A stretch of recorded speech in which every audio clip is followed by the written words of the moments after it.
What is the metaverse? Basically, the metaverse is a virtual world where you spend time instead of being in the real physical world. It can range from 3D video games to 3D world where you have meetings and conferences. Some people restrict it to 3D worlds where others extend metaverse to virtual worlds that can be in 2 dimensions. One could argue that Microsoft Teams is a primitive form of metaverse.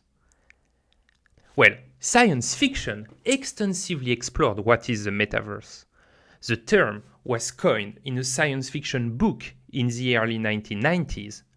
We have seen movies like Matrix, Avatar, or Tron taking place in virtual reality worlds.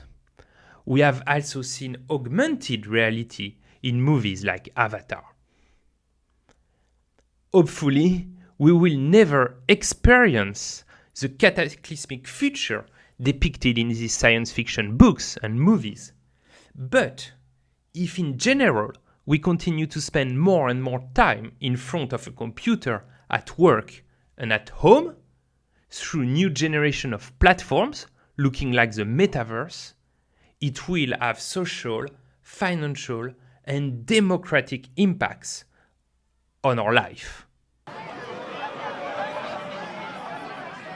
You have one of the largest internet company, Facebook, investing billions in its own metaverse and betting parts of its future on it. Similarly, you have online games that immerse millions of people in virtual worlds. New social codes and even a virtual economy exist in those worlds. At the opposite, you have also the rise of new tools like NFT and blockchain, Web3, that can form the backbone of digital ownership in virtual worlds. What is this technology doing for financial services? Well, it includes organizing events or business meetings in the metaverse, but it goes far beyond this as well. Let me give you 3 examples. There is a game where your avatar is also a piggy bank. You can deposit in your avatar things that are very close to financial products.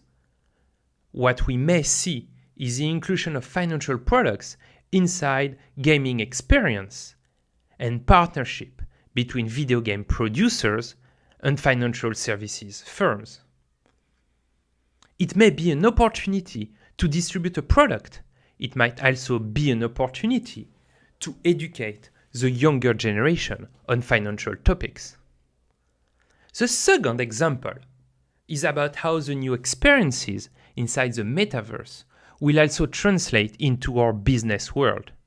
You can see here the Museum of Crypto Art. It is in Voxel, a 3D metaverse where you can buy land and build on it. The Museum of Crypto Art is a collection of thousands of NFTs. The ownership of digital art makes you feel part of a club. Tomorrow, concluding a project, getting a certification, attending an event may be rewarded by a virtual medal or a badge, a NFT, depending on how you want to call it. The last example is about new forms of organization that emerge in the metaverse. We often name them decentralized autonomous organizations. They are a new kind of legal entity that emerge from the cyberspace. They have owners, trustees, a governance, some objectives.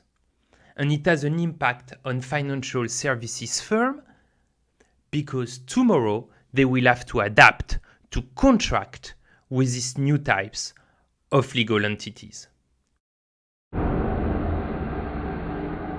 The metaverse has attracted a lot of investments in the last 2 years, so everything has to be built and it has to find its market.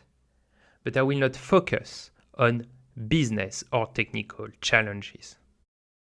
What captivates me is how to create a virtual world that is in line with our values. There are a lot of challenges. For instance, if financial products exist in the metaverse in a gamified experience, This is paramount that we avoid creating a space where people gamble like in a casino. This is much more interesting if we promote long-term investments as well as good financial practices. There are a couple of ways to influence this future, and in my opinion, traditional financial services firms can do it both through an online presence in this metaverse, being part of the builders, and they also can do it through leadership and advisory.